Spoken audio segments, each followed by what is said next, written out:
É tão bom a gente ouvir essas histórias de Jesus, esses relatos da palavra de Deus, onde ele encontra alguém, toca na vida dessa pessoa e transforma. E tantas vezes que a gente pode olhar para essas histórias e nos identificarmos com elas, né? Por isso hoje eu escolhi uma história de uma mãe. Uma mãe que foi capaz de fazer uma coisa impressionante pela sua filha.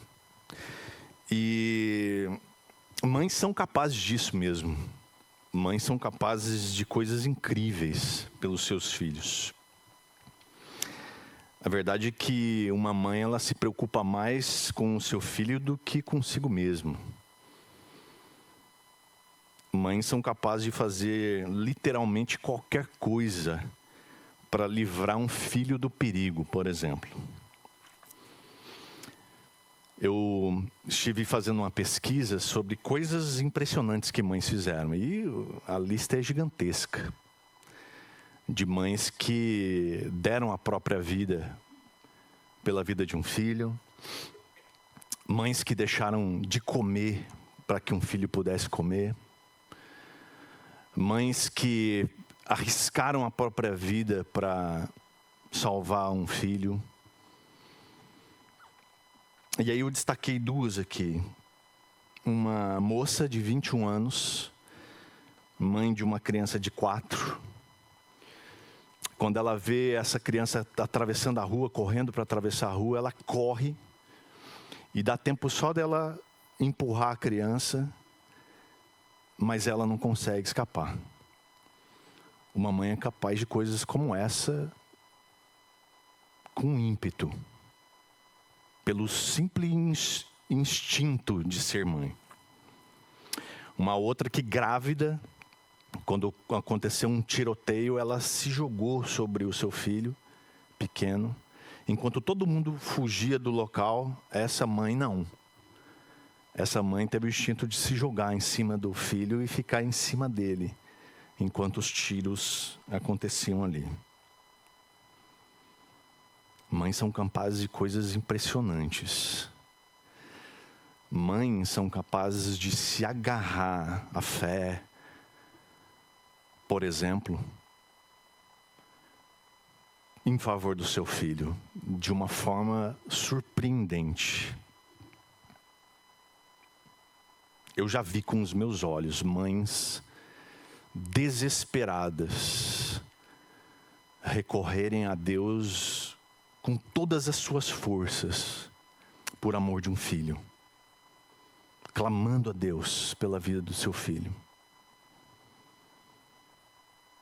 E isso é muito forte, meus irmãos. Isso é poderoso demais. No texto de hoje, ele vai nos levar a esse encontro muito surpreendente, eu acho, e desafiador dos evangelhos. É o encontro de Jesus com a mulher cananeia, a mulher cirofenícia. É uma mãe desesperada que vai ao encontro de Jesus porque ela não se conformou com o silêncio como uma resposta final. Mas ela vai até Jesus em favor da sua filha. Para a gente compreender um pouco mais sobre a profundidade desse encontro, a gente precisa entender o cenário de hostilidade que havia entre o povo judeu e o povo cananeu. Primeiro, ela era cananeia. Os cananeus são descendentes dos antigos inimigos de Israel. Era um dos povos que habitava a terra prometida. E que, segundo Deuteronômio 20:17, eles tinham que ter deixado de existir. Mas eles continuaram lá, como um povo impuro. Então o povo judeu via um cananeu como alguém a ser evitado, tal qual os samaritanos que a gente viu alguns dias atrás.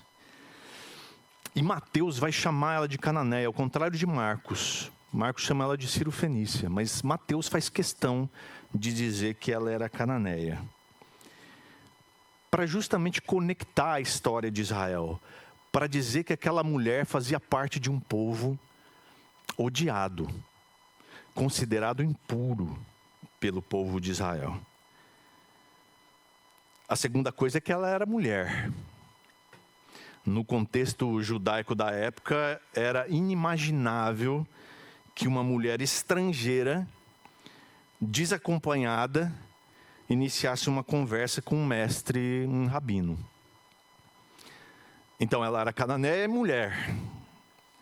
Então, a coisa já causaria um escândalo absurdo, só isso daqui. A gente já falou aqui na mensagem sobre a mulher samaritana que os judeus consideravam extremamente inadequado um rabino conversar publicamente com uma mulher.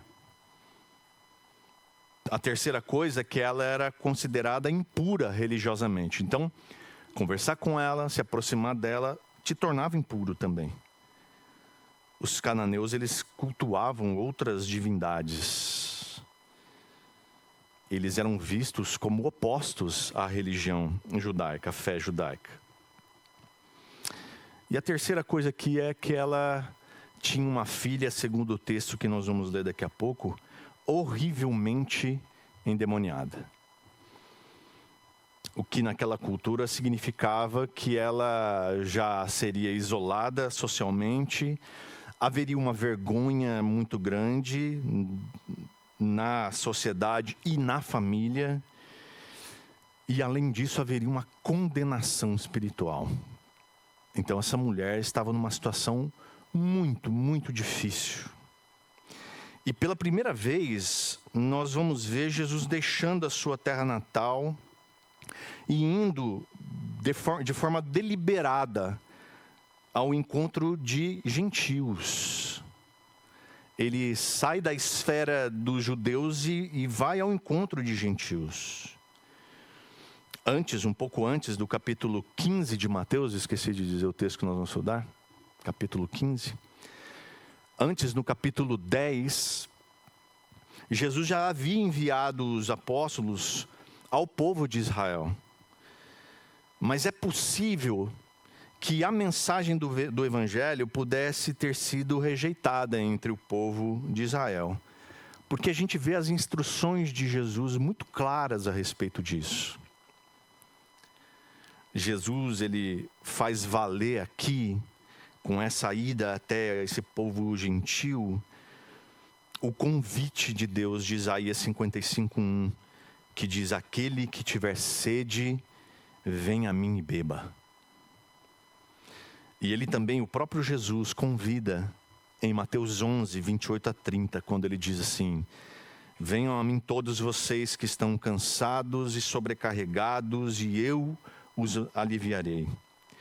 Tomem sobre vocês o meu jugo e aprendam de mim, porque sou manso e humilde de coração, e vocês acharão descanso para a sua alma, porque meu jugo é suave e meu fardo é leve.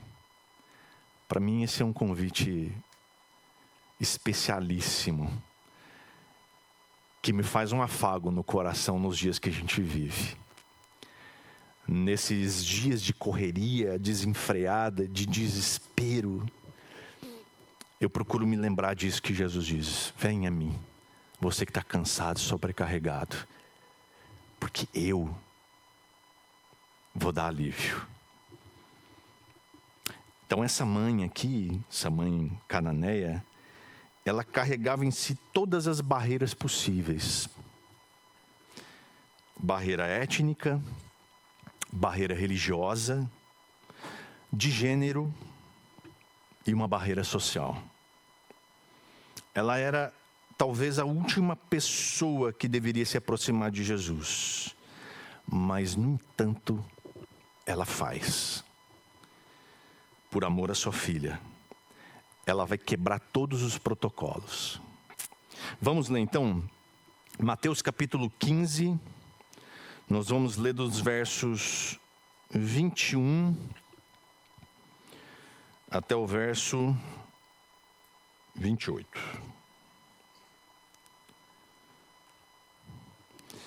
Diz assim o texto: saindo dali, Jesus foi para a região de Tiro e Sidom. E eis que uma mulher cananeia, que tinha vindo daqueles lados, clamava: Senhor, filho de Davi, tenha compaixão de mim. Minha filha está horrivelmente endemoniada. Jesus, porém, não lhe respondeu palavra. Então os seus discípulos, aproximando-se, disseram: mande-a embora, pois vem gritando atrás de nós. Mas Jesus respondeu: não fui enviado senão as ovelhas perdidas da casa de Israel. Ela, porém, veio e o adorou, dizendo: Senhor, me ajude. Jesus respondeu: não é correto pegar o pão dos filhos e jogá-lo aos cachorrinhos. A mulher disse: é verdade, Senhor, pois os cachorrinhos comem das migalhas que caem da mesa dos seus donos. Então Jesus exclamou: mulher, que grande fé você tem, que seja feito como você quer. E desde aquele momento, a filha dela ficou curada. Pai, em nome de Jesus, Senhor, essa é a tua palavra. Fale ao nosso coração nessa manhã, Deus. Por favor, em nome de Jesus. Que o nosso coração também seja solo fértil aqui agora. Que o Senhor seja glorificado aqui, Senhor, hoje, com transformação de vida. Em nome de Jesus. Amém. Então vamos falar dessa mãe cananeia. Porque, em primeiro lugar, aqui ela é uma mãe que rompe barreiras. O amor de uma mãe, com toda certeza, não conhece limites. Não é? Você que é mãe e está aqui, não tem limites quando se trata de filhos. O verso 21 diz que, saindo dali, Jesus foi então para a região de Tiro e Sidom. Jesus sai da Galileia para um território gentil, possivelmente para evitar a perseguição dos fariseus de Herodes, que já estava grande nesse momento.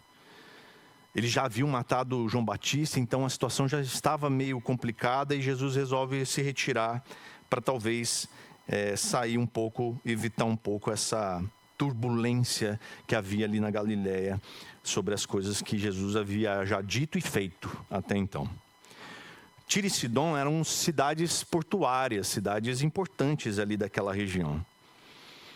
Em razão das profecias contra essas duas cidades, uma em Isaías 23 e a outra em Ezequiel 28, os judeus dessa época, do primeiro século, considerava esse povo como indiscutivelmente um povo cruel, perverso e merecedores da ira de Deus. Para eles seria mais do que justo se Deus enviasse fogo do céu e acabasse de vez com esses lugares.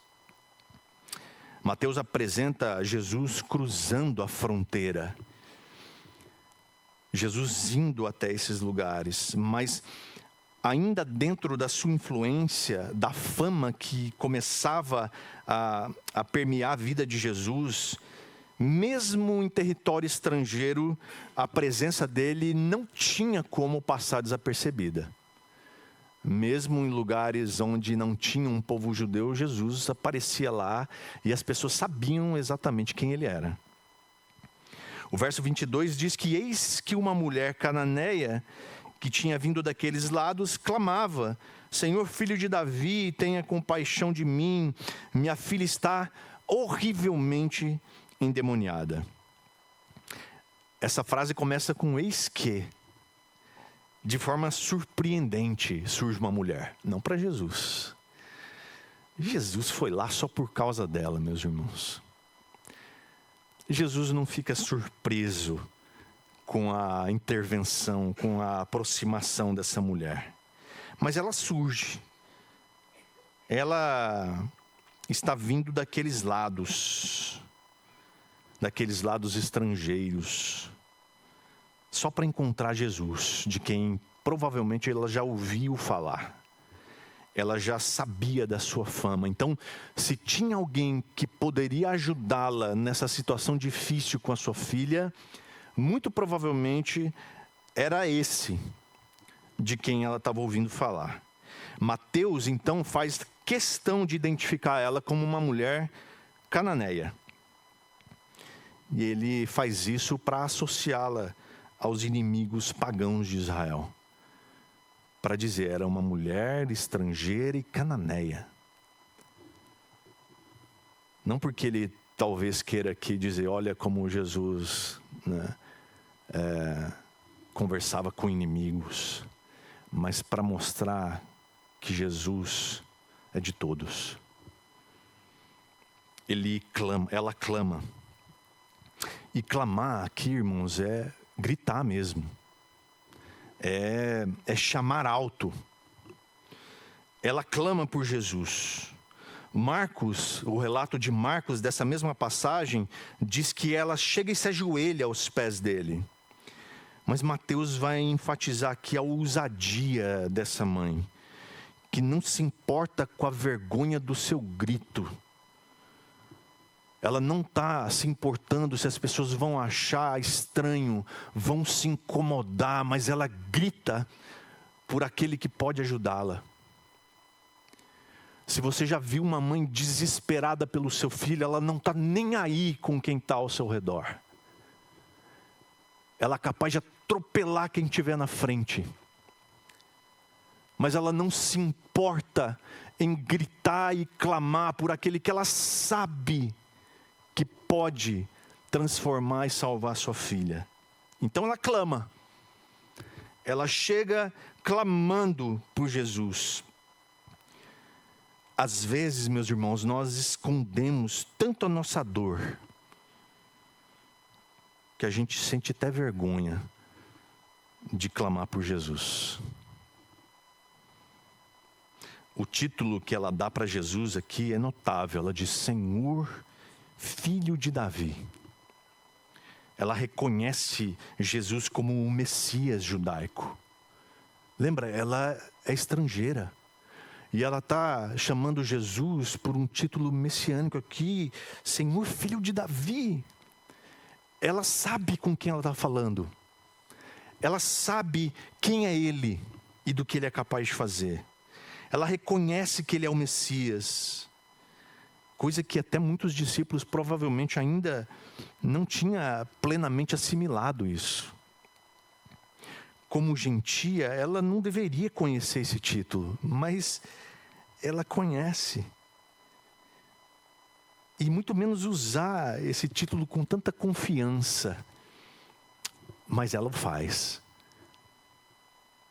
E ela diz, Senhor, Filho de Davi, tenha compaixão de mim.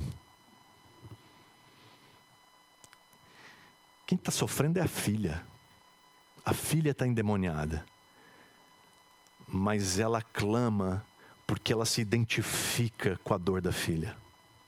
Qual mãe não se identifica com a dor dos seus filhos? Ela se identifica com o sofrimento da filha. Não é só a dor da filha, mas é a dor dela também. Porque a mãe que intercede, ela não pede apenas pela criança, pelo seu filho, ela sofre junto.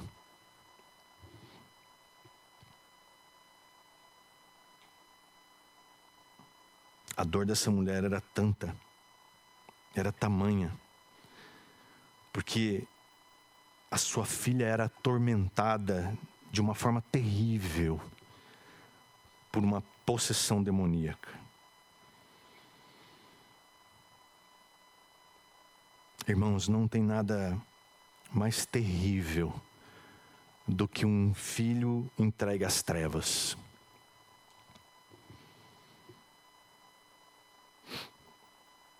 Eu me lembro uma vez que a gente foi juntos tentar alcançar um menino viciado em droga. E esse menino Dava muito trabalho para a mãe. E de ver no rosto da mãe o desespero de ver aquele menino naquela situação. A dor de ver um filho se perdendo. A dor de ver um filho distante. A dor de ver um filho sofrendo é muito grande.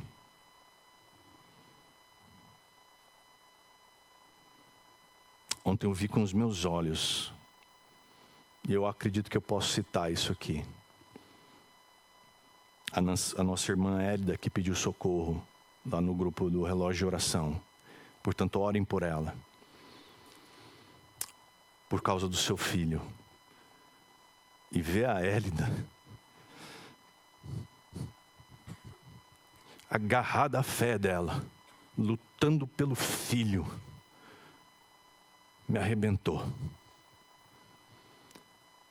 Mas maravilhoso foi ver a ação de Deus socorrendo e intervindo pelo clamor daquela mãe.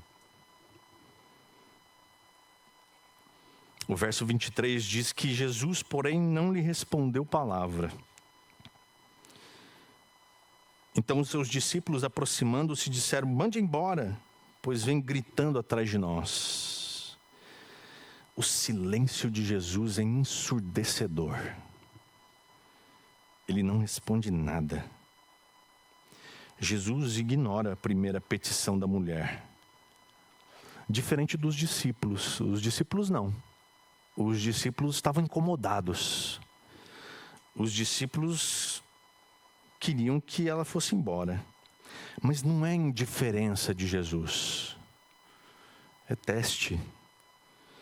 Jesus planeja em silêncio o que ele vai fazer daqui a pouco. Os discípulos, então, incomodados, pedem que Jesus mande ela embora. O verbo usado aqui é de repúdio mesmo. Para eles, é um ser a ser evitado. É quase que tendo nojo dela, dizendo: manda embora. Está gritando o tempo todo. Manda ela embora. Eles queriam, na verdade, excluir aquela mulher daquele momento. Para os discípulos, ela é só um incômodo. Mas para Jesus, não. Para Jesus, ela é uma oportunidade para ensinar algo grandioso aqui. Por isso, as mães conhecem esse amor que não desiste. Elas provavelmente já se lançaram algumas vezes aos pés de Jesus pelos seus filhos. Sim ou não? 2 mães já fizeram isso. Que bom que está tudo bem, não é? Quantas vezes a sociedade impôs limites, mas o amor materno rompe cada um deles. Essa mulher aqui, ela nos ensina que a posição de humilhação diante de Jesus não é vergonha. É o lugar onde os milagres acontecem. Não importa quão fora de lugar você se sinta.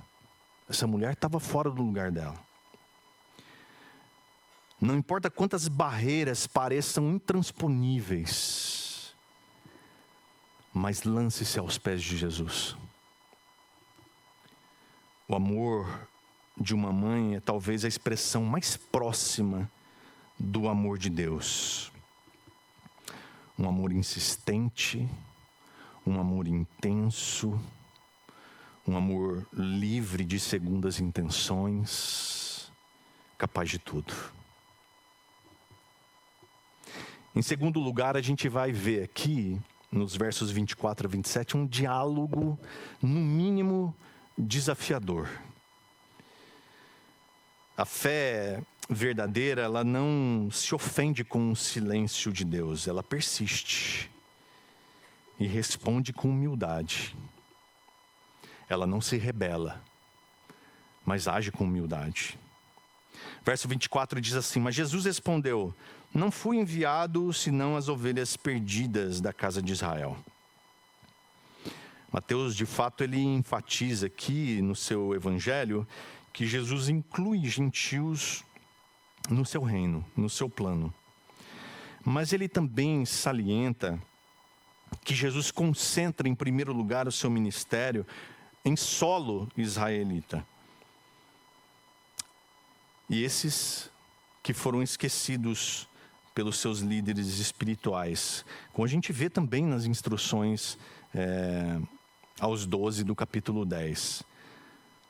Mateus 10, 5 e 6 diz assim, Jesus dizendo para os seus discípulos: não tomem o caminho que leva aos gentios, nem entre na cidade dos samaritanos, mas de preferência procurem as ovelhas perdidas da casa de Israel. Jesus declara aqui a sua missão primária, que é as ovelhas perdidas de Israel. Ele veio primeiro para os judeus e depois para os gentios. Como a gente sabe disso posteriormente, os gentios são incluídos. Quando Jesus, na ascensão, ele vai dizer para os seus discípulos, é Judeia, Samaria e confins da terra. É por isso que eu e você estamos aqui hoje. Essa declaração de Jesus, então, parece excluir a mulher. Pois quando ele diz isso, ele estava em território gentil, em uma missão. E provavelmente essa missão era com esta mulher. Jesus ele está só esclarecendo a essa mulher que os judeus deveriam ser os primeiros a terem a oportunidade de aceitá-lo como Messias. A porta não está fechada, apenas há uma ordem para isso. Jesus está testando a fé dessa mulher. Ele ensina que a graça não é barata, mas está à disposição de todos. O verso 25 diz assim, ela, porém, veio e o adorou, dizendo, Senhor, me ajude. Ela não desiste. Diga com sinceridade, você, mulher, mãe que está aqui, se você chegasse em Jesus, ele te dissesse o que ele disse para essa mulher, você ainda assim, sabendo quem ele é e do que ele é capaz de fazer, você insistiria? Ou você se ofenderia? Ela não desistiu. Ela se aproxima ainda mais de Jesus. Marcos então diz que ela se prostra. É um gesto de humilhação, de adoração. A oração dela se resume a 3 palavras só. Senhor, me ajude. É a oração mais breve, mais profunda que se pode fazer. Foi a oração de Pedro, por exemplo. Quando Pedro, andando sobre as águas, afunda. E quando ele afunda, ele faz essa oração. Então funciona essa oração. Senhor, me ajuda. Ela não contesta a prioridade de Israel. Ela não fica, poxa, mas Israel então é o queridinho. Ela não contesta, ela não reclama de forma com que ela foi recebida ali, da forma como ela foi tratada. Ela simplesmente implora por ajuda.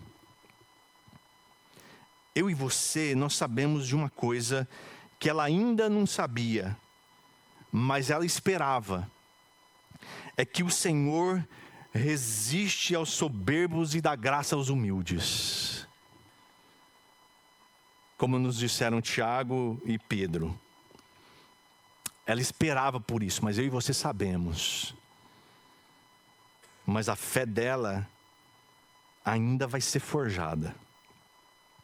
No verso 26, Jesus responde, não é correto pegar o pão dos filhos e jogá-lo aos cachorrinhos. Talvez essa frase de Jesus, para mim, na minha caminhada cristã, é a mais difícil. Porque eu leio essa frase inevitavelmente com um coração humano. com um sentimento humano, orgulhoso. Que é isso que Jesus está falando para essa mulher? Talvez esse seja um verso de grande dificuldade de engolir mesmo. Quando lido de forma desatenta, parece ser uma ofensa pesada de Jesus com essa mulher. Mas calma. Embora gentios fossem comumente chamados, olha só, de cachorros, por causa da sua impureza, os judeus chamavam os gentios de cachorros. Jesus usa essa metáfora dos cachorrinhos. Cachorrinho de casa. Os cachorrinhos domésticos. Que, segundo a tradição, até dormiam no colo dos seus donos. Ele usa cachorrinhos para suavizar essa expressão. Mas ainda assim, dá a ideia de exclusão da mesa dos filhos. A resposta, então, de Jesus parece muito dura. Mas Jesus está testando a profundidade da fé dessa mãe. Ele não rejeita essa mulher. Ele aprova. Aos nossos olhos parece duro. A nossa tendência é de se compadecer dela. Mas entenda isso. Jesus é bom. O seu amor dura para sempre. E Ele não faz acepção de pessoas. Não é desta vez que Ele vai fazer. A palavra no verso 24, e a metáfora dos filhos e cachorrinhos, ela estabelece aqui uma hierarquia, que a mulher está prestes a revolucionar. Ela vai furar a fila aqui. Ela vai revolucionar essa ideia da hierarquia, das prioridades. Primeiro o povo judeu, depois os gentios, mas com humildade. Verso 27.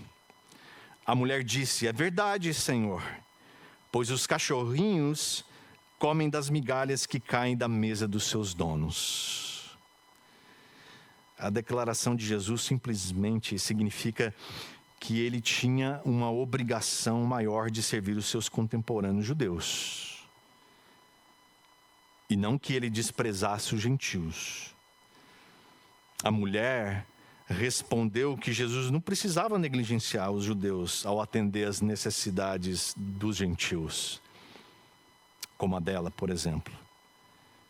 Assim como as crianças que não passam fome, porque as migalhas que caem da mesa são comida pelos seus animais de estimação. A resposta da mulher é um exemplo de fé. É um exemplo de humildade. Ela aceita a designação de cachorrinho sem se ofender, mas reconfigura a metáfora ao seu favor. Ela não contesta os privilégios de Israel, os filhos, mas ela argumenta que esses privilégios não excluem benefícios para os gentios. As migalhas que caem da mesa são suficientes para quem confia no Senhor. Para ela bastava as migalhas. Só as migalhas de Jesus serviriam para que a filha dela fosse liberta. Ela reconhece Jesus como o Senhor, ela reconhece a autoridade dele, ela demonstra que a graça de Deus é abundante. Se há excesso de pão na mesa, há migalhas suficientes para que os que esperam debaixo dela se beneficiem. Quantas vezes você orou e pareceu ouvir apenas silêncio? Quantas vezes a resposta pareceu ser um não? Essa mulher, ela nos ensina que a fé não desiste quando Deus parece estar distante, e Ele nunca está. ela nos ensina a arte de receber até as migalhas da graça com gratidão. Porque sabe que as migalhas de Jesus são mais do que suficientes para transformar uma vida. Você pode até não se sentar à mesa, mas precisa apenas confiar de quem está na mesa é generoso. O terceiro ponto e último é a fé que recebe. O verso 28. A fé que persiste, recebe o que pede. João 15, versículo 7, o próprio Jesus nos diz: se permanecerem em mim e as minhas palavras permanecerem em vocês, pedirão o que quiserem e lhes será feito. O verso 28 então diz assim: então Jesus exclamou: mulher, que grande fé você tem, que seja feito como você quer. E desde aquele momento, a filha dela ficou curada. Jesus muda de postura. Ele diz: mulher, que grande fé você tem. É uma das únicas vezes aqui no Evangelho de Mateus que Jesus elogia alguém por sua fé. A outra é do centurião, em Mateus capítulo 8, verso 10. Os dois gentios. Grande é a fé que você tem. A fé dessa gentia é maior que a de muitos judeus religiosos que Jesus provavelmente já conheceu.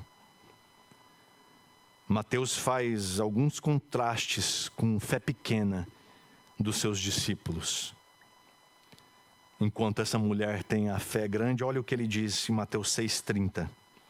Ora, se Deus veste assim a erva do campo, que hoje existe e amanhã é lançada ao forno, não fará muito mais por vocês, homens de pequena fé, quando ele falava sobre as preocupações.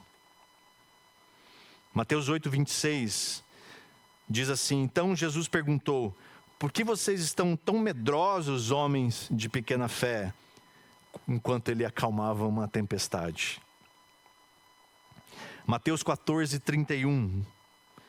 E prontamente Jesus, estendendo a mão, o segurou e disse: homem de pequena fé, por que você duvidou? Enquanto Pedro afundava depois de andar sobre as águas. E Mateus 16:8, que diz assim: Jesus percebeu isso e perguntou: por que estão discutindo entre vocês, homens de pequena fé, sobre o fato de não terem pão? Quando Jesus alertava sobre o fermento dos fariseus e de Herodes. Enquanto para essa mulher ele diz: que grande fé você tem. Mesmo eu testando você dessa forma, mesmo te dizendo o que eu disse, você continua aqui crendo. Firme, inabalável. Que grande fé você tem. E ele não termina aí, ele fala: que seja feito como você quer. Jesus concede a ela não apenas a cura da filha, mas o desejo do coração dela. É a mesma expressão usada para o centurião. Para o centurião também ele diz: que seja feito conforme você quer. E o versículo diz que desde aquele momento a cura é imediata, definitiva, sem que Jesus sequer visse a menina, sem que ele estivesse presente fisicamente, mas a sua palavra tem poder de executar o que ele declara. A palavra de Jesus tem poder, meus irmãos. Os demônios batem em retirada. Os demônios não se aguentam dentro daquela menina, ao som da voz de Jesus. Quando ele diz: seja feito como você quer, os demônios caem fora. Desaparecem. Vão embora. Mateus não menciona o retorno da mulher para casa, mas Marcos diz. Diz que ela foi para casa e encontrou a menina curada, sentada na cama. Mas a implicação é clara. A fé que recebe a promessa de Jesus garante a volta para encontrar a filha liberta. Eu imagino que quando ela entrou naquela casa, ela já sabia o que ela veria. Foi só a alegria de abraçar a filha curada, liberta. Que coisa extraordinária, meus irmãos. A fé que você exerce, então, por seus filhos, tem poder para abrir as portas que pareciam ser fechadas. A fé que você tem é capaz de derrubar muralhas. A mulher cananeia, ela não viu o milagre acontecer. Ela simplesmente creu na palavra de Jesus e foi para casa. Quantas vezes você precisa voltar para casa confiando que Jesus já fez o que ele prometeu? A fé não exige o ver para crer, é crer para ver. E quando você volta para casa crendo, você encontra a paz que o mundo não pode dar. Eu imagino que quando ela chegou em casa, eu imagino que devia até ter um perfume diferente no ar. Seus filhos, minhas irmãs, podem não estar perfeitos, mas se você os entregou a Jesus, descanse. Ele pode curar, ele pode libertar só com uma palavra. A maior herança que você pode deixar não é proteção, mas fé. Uma fé que persiste, uma fé que confia. Então a gente encerra essa mensagem hoje, especial do Dia das Mães, com uma imagem poderosa. A imagem da mãe que se prostrou diante de Jesus e voltou para casa para abraçar sua filha liberta. A mulher cananeia, ela ilustra o processo completo da graça de Deus na vida de uma mãe. Uma mãe que rompe barreiras, que vê a ação de Jesus, mesmo parecendo distante, ela clama, ela se prostra. Por isso nós não podemos deixar as barreiras nos impedirem de chegarmos a Deus. Essa mãe, ela não tinha direito, mas o amor materno impulsionou ela. Ela não tinha status, mas a humildade a elevou. Ela não tinha garantias, mas a fé a sustentou. Ela recebeu só migalhas, mas as migalhas de Jesus são verdadeiros banquetes. A pergunta não é se Jesus pode transformar a sua família. A pergunta é: você está disposta ou disposto a se lançar aos pés dele, confiando no que ele pode fazer?